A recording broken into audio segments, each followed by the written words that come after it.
পুলিশের সঙ্গে বিজেপি প্রার্থী অগ্নিমিত্রা পালের বচসা। আসানসোলের নিমচায় ঘটনাটি ঘটেছে। আসানসোল দক্ষিণ কেন্দ্রের প্রার্থী ভারতীয় জনতা পার্টির নেত্রী অগ্নিমিত্রা পাল।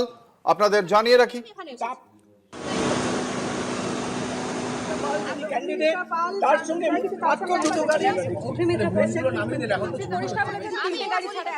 আমি একটা কথাই বলেছি, প্রার্থীর সঙ্গে 3টে গাড়ি থাকবে। প্রার্থীর সঙ্গে 2টো গাড়ি আছে, আপনি বলছেন যে মিডিয়ার গাড়িও থাকবে না। না না, আপনারা যেখানে খুশি সেখানে মিডিয়া আপনারা যেতে পারেন, কিন্তু প্রার্থীর সঙ্গে থাকবে না, আপনারা যেতে পারেন।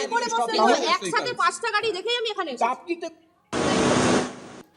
আমাদের সঙ্গে রয়েছেন আমাদের প্রতিনিধি পবিত্র বন্দ্যোপাধ্যায়। কি জানা যাচ্ছে, ঠিক কি নিয়ে বচসা? দেখো অঙ্কুর, তোমাকে বলে রাখি যে আসানসোলের যে নিমচা অঞ্চল, সেই নিমচা অঞ্চলে আসানসোলের দক্ষিণ বিধানসভা যা অগ্নিমিত্রার কেন্দ্র, সেখানেই সে যায় এবং সেখানে থেকে ভিড় দেখে এবং ভিড় দেখে যে ওয়েস্ট বেঙ্গল পুলিশের যে যারা ছিলেন তাদেরকে জিজ্ঞাসা করেন যে কেন এখানে ভিড় হচ্ছে, কি ব্যাপার, মানুষ কেন ভোট দিতে পারছে না। এই নিয়ে বচসা তৈরি হয় এবং অসন্তোষ শুরু হয় এবং তারপরে বেশ কিছুক্ষণ তার বচসায় জড়িয়ে পড়ে আসানসোল দক্ষিণ বিধানসভার প্রার্থী অগ্নিমিত্রা পাল। তোমাকে জানিয়ে রাখি এবং তারপরে বেশ কিছুক্ষণ পরে সেন্ট্রাল ফোর্স আসে এবং তারপরে সেখান থেকে পরিস্থিতি নিয়ন্ত্রণ করে তাদেরকে সরিয়ে দেয়। অগ্নিমিত্রা পালের কি অভিযোগ?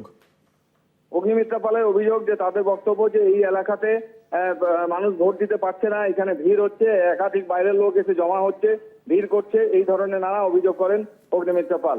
এখন কি ওখানে ভোট প্রক্রিয়া প্রপারলি চলছে? একদমই অঙ্কুর, তোমাকে বলে রাখি এখন ভোট প্রক্রিয়া ঠিকই আছে, তাদের সেখানে স্বাভাবিক চলছে, কোনো অশান্তি কিছু নেই। অঙ্কুর, ধন্যবাদ। আমাদের সঙ্গে ছিলেন আমাদের প্রতিনিধি পবিত্র বন্দ্যোপাধ্যায়।